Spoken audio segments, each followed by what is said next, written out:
Nîmes est passé en zone tendue depuis fin août 2023. Parlons donc aujourd'hui de l'encadrement des loyers à respecter en zone tendue.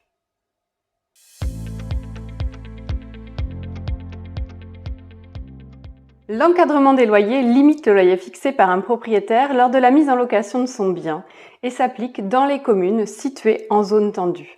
À ce jour, il existe deux types d'encadrement des loyers. La règle dite de base, qui s'applique pour les communes en zone tendue, et les règles spécifiques comme le complément de loyer, le loyer de référence minoré-majoré, qui s'appliquent dans certaines communes par décret: Paris, Bordeaux, Est-Ensemble, Lille, Hellemmes et Lomme, Lyon et Villeurbanne, Montpellier et Plaine Commune.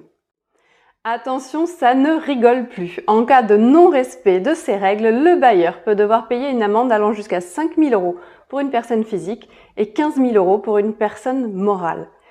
Parlons maintenant dans cette vidéo des règles de base en zone tendue puisque Nîmes est concernée. Allons-y.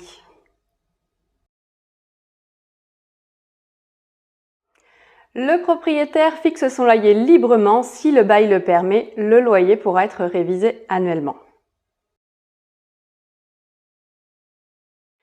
Pas de changement dans ce cas précis. Comme dans les autres zones non tendues, le loyer dit sous-évalué par rapport au prix du marché pourra être augmenté lors du renouvellement de bail à certaines conditions et en respectant certaines règles conformément à la loi du 6 juillet 89.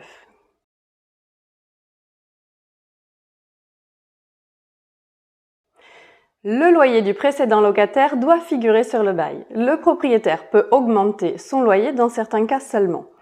Premièrement, le loyer non révisé dans les 12 derniers mois.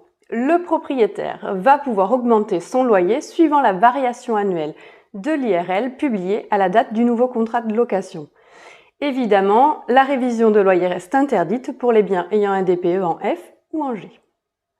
Deuxième point, les travaux réalisés depuis le départ de l'ancien locataire. S'il s'agit de travaux d'amélioration ou de mise aux normes de décence supérieures ou égales à 50% de la dernière année de loyer, dans ce cas, le loyer annuel précédent pourra être augmenté de 15% du montant des travaux TTC. Lorsque les travaux d'amélioration sont supérieurs ou égales à 100% des loyers de la dernière année de loyer et réalisés dans les 6 derniers mois, le loyer peut être fixé librement.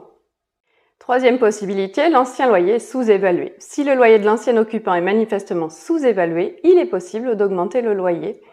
Cette augmentation ne doit cependant pas dépasser 50% de la différence entre les deux sommes suivantes. Le dernier loyer appliqué, éventuellement révisé si cela n'a pas été fait dans les 12 derniers mois, et le montant du loyer déterminé par référence au loyer pratiqué dans le voisinage pour des logements comparables.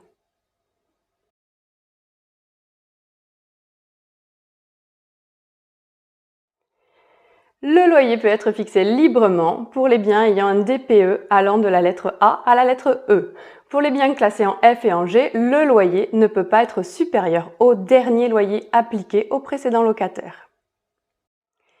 Ces règles étant tout de même assez compliquées à comprendre, nous vous conseillons de vous rapprocher d'une agence immobilière spécialisée en gestion locative. Si vous êtes sur Nîmes et ses alentours, n'hésitez pas à prendre contact avec nous. À bientôt!